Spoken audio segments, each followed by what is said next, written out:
గడిచిన తరగతిలో మానవత అంటే ఒక వ్యక్తి యొక్క సంస్కారానికి వెలకట్టవచ్చునని చెబుతూ ఏం తెలియచేశాడు అనేటటువంటిది మనం చూడండి. ఇక్కడ నరహంతకుల గురించి చెప్తూ ఉన్నాడు. ఇక్కడ అంటే నరహంతకులైనటువంటి వారికి మానవత అనేటటువంటిది ఉంటుందా ఉండదా అనేటటువంటి విషయాల్ని ఇక్కడ మనం గమనించవచ్చు. అంటే ఇక్కడ ఇవన్నీ కూడా మనకి చరిత్రలో కనబడేటటువంటి అంశాలండి. మన ఇక్కడ ఏం చెప్తున్నారు చూడండి. మనం చరిత్ర పుటలను ఒకసారి తిరిగేస్తే ఏంటి అట, చరిత్ర పుటలు అంటే ఇక్కడ ఏంటి అంటే పేజీలు. పుటలు అంటే ఇక్కడ ఏంటండి పేజీలు.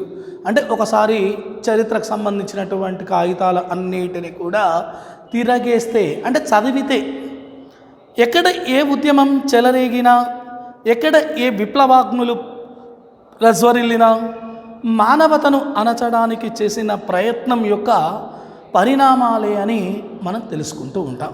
ఏంటిదా మనం తెలుసుకునేటటువంటిది చరిత్ర పుటల్ని తిరిగేస్తే అంటే ఏ ఉద్యమం అనేటటువంటిది ఎక్కువైనా సరే, ఎక్కడ ఏ విధమైనటువంటి విప్లవము అనేటటువంటి అగ్ని, విప్లవం అంటే తెలుసు కదా, ఎక్కువగా పెట్టరేయడం, మన విప్లవాగ్నులు అనేటటువంటివి ప్రజ్వరిల్లడం అంటే ఇక్కడ ఏంటి అంటే ప్రకాశిస్తే దేనికి సంబంధించింది అట, దేన్ని అణచడానికి, మానవతను అణచడానికి చేసినటువంటి పరిణామాలు అంటే మార్పులు అనేటటువంటివి మనకు కనబడుతూ ఉంటాయి.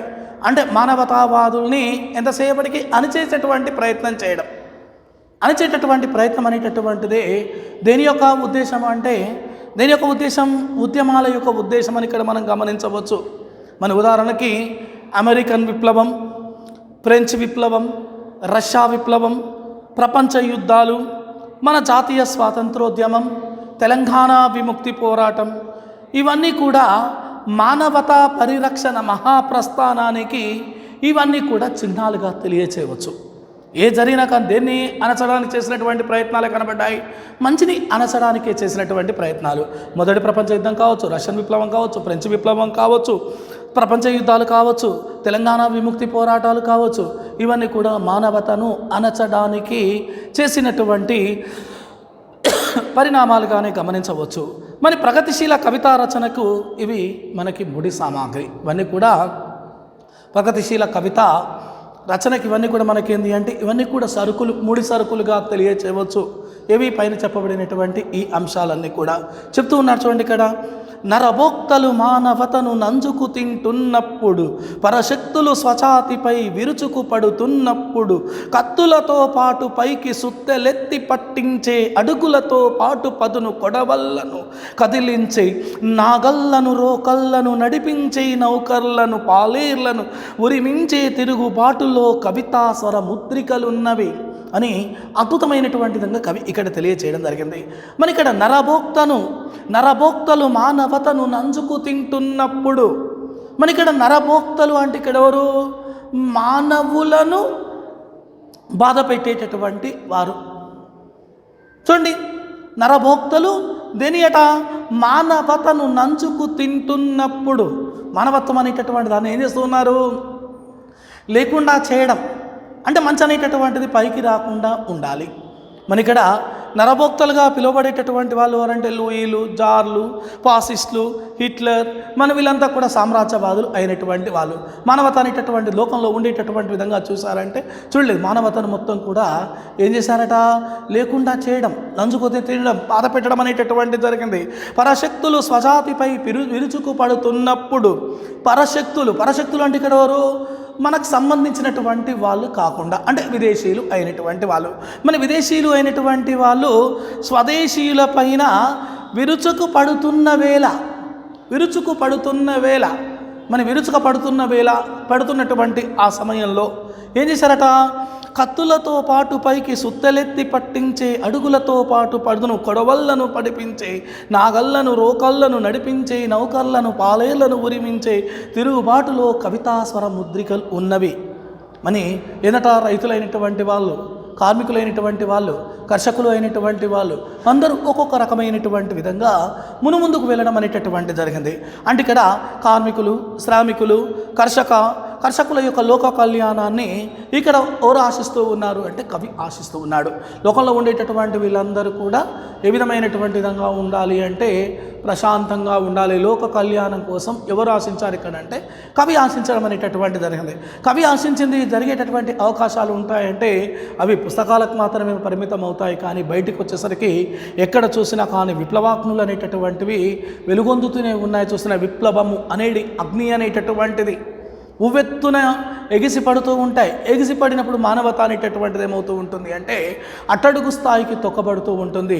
ఉదాహరణకి మనకు జరిగినటువంటి తెలంగాణ విముక్తి పోరాటం కూడా ఉదాహరణగా మనం తీసుకునవచ్చు ఆలోచించి కనుక చూస్తూ ఉంటే. మనకి అవి ఆశించింది జరగాలి అనేటటువంటి విషయాన్ని ఇక్కడ మనం అందరం కూడా కోరుకోవడంలో తప్పనేటటువంటిది ఏది కూడా లేదు. మన చరిత్రలో ప్రజల తిరుగుబాట్లను క్రూరంగా అణచడానికి ప్రయత్నించిన లూయిలు, జార్లు, ఫాసిస్ట్, హిట్లర్, సామ్రాజ్యవాదులు అయిన ఆంగ్లేయులు వీళ్ళంతా నరభోక్తలే. ఎందుకంటే చరిత్రలో ప్రజల యొక్క తిరుగుబాట్లను క్రూరంగా అణచడానికి ప్రయత్నించారు వీళ్ళందరూ కూడా.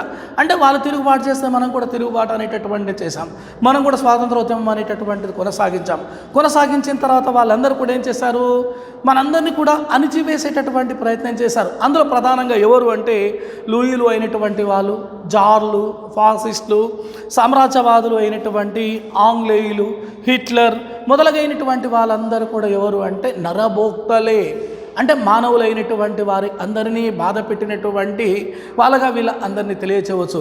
వాళ్ళలో మానవత అనేటటువంటిది ఉందా అంటే మానవత అనేటటువంటిది వాళ్ళలో ఉండదు. కాబట్టి వాళ్ళు ఇక్కడ చరిత్రలో ఏ విధంగా నిలబడ్డారు నేడు కూడా వాళ్ళు అంటే నరభోక్తలుగానే మానవుల్ని బాధ పెట్టినటువంటి వాళ్ళుగానే చరిత్రలో నిలబడడం అనేటటువంటిది జరిగింది. మరి మానవత్వాన్ని నంజుక తిని నరరూప రాక్షసులు ఎవరు? హిట్లర్, తర్వాత వచ్చేసి ఫాసిస్టులు, లూయిలు, జార్లు, సామ్రాజ్యవాదులు అయినటువంటి ఆంగ్లేయులు వీళ్ళంతా కూడా ఏ విధమైనటువంటి వాళ్ళు అట నరరూప రాక్షసులు అయినటువంటి వాళ్ళు. అయితే ఒక బంతిని ఎంత బలంతో నేలకు కొడితే అంత ఉవ్వెత్తున పైకి లేస్తుంది. మనం బంతిని తీసుకుందాం, నేలకు చిన్నగా వేసామనుకోండి చిన్నగా పైకి లేస్తూ ఉంటుంది, కొంచెం మాత్రమే. అదే మనకు ఉండేటటువంటి బలాన్ని మొత్తం కూడా ఉపయోగించి ఆ బంతిని నేలకేసి కొట్టామనుకోండి ఎంత గట్టిగా కొడితే అంత పైకి ఎగిసి పడుతూ ఉంటుంది బాల్ అనేటటువంటిది బంతి. అయితే ఉద్యమాల స్వభావం కూడా అలాంటిదే. ఉద్యమాల స్వభావం కూడా ఏ విధమైనటువంటిది, మనం ఎంత ఎక్కువ చేస్తే అంత పైకి లేస్తూ ఉంటుంది. అది దేని యొక్క స్వభావం అంటే ఉద్యమాల యొక్క స్వభావము. మరి దీనికి ఒక కథ చెప్పాడు ఇక్కడ. అనగనగా ఒక రాజు అన్న కథ మనకు ఆ వైనాన్ని ఆ విధానాన్ని తెలియచేస్తూ ఉంటుంది. ఒక రాజు ఉన్నాడు. ఆ రాజుకి ఏమి ఇష్టం లేదు అంటే పచ్చదనము అంటే నచ్చదు. మరి నచ్చనటువంటి ఆ రాజు ఏం చేశాడట, అసహ్యం. పచ్చదనం అంటే ఆ రాజుకు పరమ అసహ్యం. నవ్వుతూ ఉన్నటువంటి చిగుళ్ళను ఏం చేశాడట, పెరికించాడు. లేకుండా చెట్లన్నీ కూడా కొట్టేయించాడు. రాజ్యంలో ఎక్కడ కూడా చెట్టు అనేటటువంటిదే ఉండకూడదు అనేటటువంటిది ఇక్కడ ఎవరి అభిప్రాయం అంటే ఆ రాజు యొక్క అభిప్రాయం. ఎక్కడ కూడా ఎవరు కూడా చెట్లను నాటొద్దు, చెట్టును అనే పదమే ఉండొద్దు, చెట్లను నిషేధించాడు. రాజ్యాన్ని బీడుగా మార్చాడు. ఎక్కడ చెట్టు లేదు, పచ్చదనం లేదు. మార్చి ఏం చేశాడట, బీడుగా మార్చి హాయిగా రాజభవనంలో ఉండి హాయిగా నిద్రపోతూ ఉన్నాడు. తెల్లవారిన తర్వాత గవాక్షం అంటే తెలుసు కదా, ఆ కిటికీ అనుకోండి. మరి ఆ కిటికీ నుండి అట పచ్చని చెట్టు తిరిగి పక్క నవ్వింది. ఎవరు? రాజు చూశాడు. పచ్చని చెట్టు ఇట్ట ఎదిగింది. రాజు యొక్క కళ్ళు ఏం చేశాయి, పచ్చదనం అంటే అసహ్యం కదా. అసహ్యమైనటువంటి ఆ రాజు ఆ చెట్టు మీద నిప్పులు కురిపించాడు, బుసలు కొట్టాడు. పచ్చదనం యొక్క గుండెల మీద బాకుతో పొడిచాడు. బాకు అంటే తెలుసు కదా, కత్తితో ఇట్ అని చెట్టు అనేటటువంటి దాన్ని లేకుండా చేశాడు. మరి ఆ పచ్చని చెట్టు సహనానికి పరాకాష్ట అయ్యింది. సహనానికి ఏమైపోయింది, ఒక రూపంగా మారిపోయింది. మరి పచ్చదనం అనేటటువంటిది ఎర్రగా మారిపోయింది. నెత్తుటి కన్నీళ్ళు కురిసింది.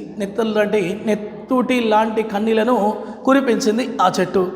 నవ విప్లవ విరాట్గా విజృంభించి ఆ పాపాల భూపాలుని పాతాళానికి విసిరి కొట్టింది. ఇది కథ, ఇది కథ కాదు. ఇది కథ అంటున్నాడు, ఇది కథ కాదు అంటున్నాడు. మన విప్లవ విరాట్గా విజృంభించి ఆ పాపాల భూపాలుని అంటే ఇక్కడ ఎవరు? రాజు. ఆ రాజును ఏం చేసింది అట, పాతాళానికి విసిరివేసింది. మరి ఇది కథ కాదు. అంటే చూడండి, స్వభావం అనేటటువంటి ఒక వ్యక్తి యొక్క స్వభావం ఏ విధమైనటువంటి విధంగా ఉంటుంది. కనీసం దాని మీద దయ దాక్షణ్యం అనేటటువంటిది లేకపోవడం, అది మనకు ప్రాణవాయువుని ఇస్తుంది, అది లేకపోతే మానవుని యొక్క మనగడ అనేటటువంటి లేదు అనేటటువంటి ఒక ఆలోచన. అట్లాంటి వాళ్ళు లోకంలో కూడా మనకి తారసపడుతూనే ఉంటూ ఉంటారు అనేటటువంటి విషయాన్ని ఇక్కడ ఓ కథ ద్వారా రచయిత తెలియజేయడం అనేటటువంటి జరిగింది. మన చరిత్ర పుటల్లో నిలిచిపోయినటువంటి యథార్థమైనటువంటి విషయం. మన ప్రపంచవ్యాప్తంగా విజృంభించిన ప్రజా ఉద్యమాలకు ఈ కథను ప్రతీకగా తీసుకుంటారు. ప్రపంచవ్యాప్తంగా విజృంభించినటువంటి ప్రజా ఉద్యమాలకు ఏదయ్యా ఒక కథ అంటే అనగనగా ఒక రాజు అనేటటువంటి కథ అండి. ప్రతీకగా గ్రహించిన ప్రత్యేకించి మహత్తర తెలంగాణ విముక్తి పోరాటానికి దేని ఉదాహరణగా తీసుకోవచ్చు. ఏది ఏమైనా ఈ కథ ద్వారా విప్లవ పంథ అంటే ఇక్కడ విప్లవ మార్గం యొక్క మూల సూత్రాన్ని 3 ముక్కలుగా విప్పి చెప్పిన తెలంగాణ మేటి కవి ఎవరు అంటే డాక్టర్ సి నారాయణ రెడ్డి గారు.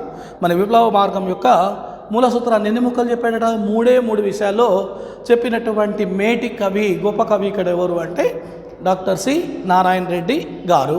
మరి ఈ నారాయణ రెడ్డి గారు ఏ విధమైనటువంటి వాడు అంటే ఈ కవి శాంతి ప్రియుడు.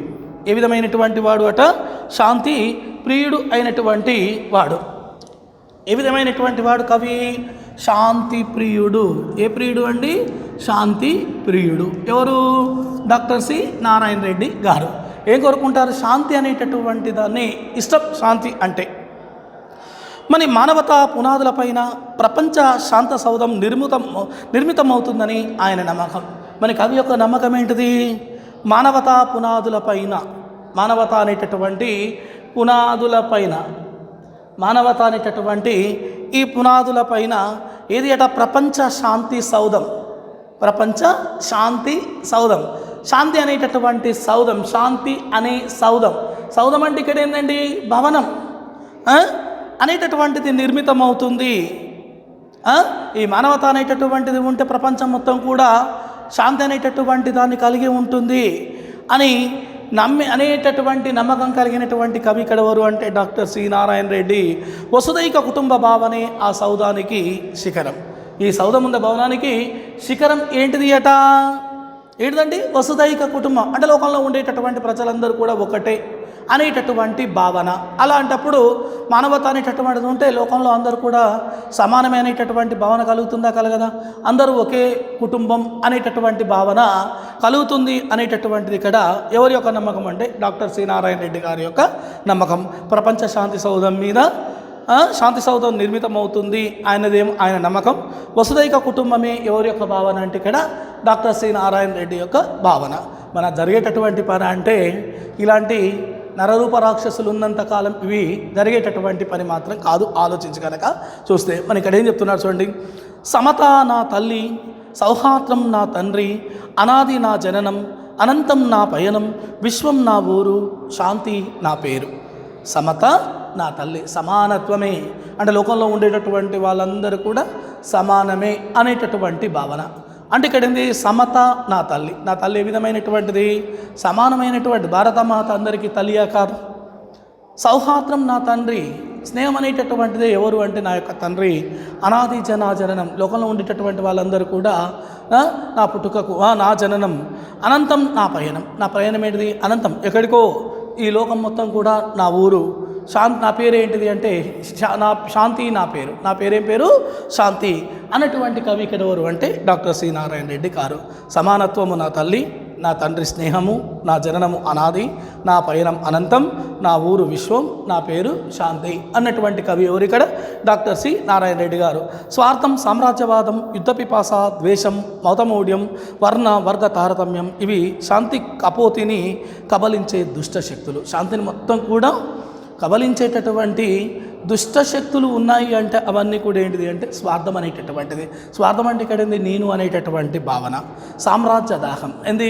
ఎంత సామ్రాజ్యం అనేటటువంటి దాన్ని ఎలా ఒక ప్రాంతం పోయింది ఇంకో ప్రాంతం కాదు, ప్రపంచాన్ని మొత్తం కూడా ఏలాలి, ప్రపంచాన్ని ఏలిన తర్వాత కూడా పై లోకాలని కింది లోకాలని మొత్తం కూడా నేనే ఏలాలి అనేటటువంటి ఆకాంక్ష, కోరిక అనేటటువంటిది, సామ్రాజ్య దాహం.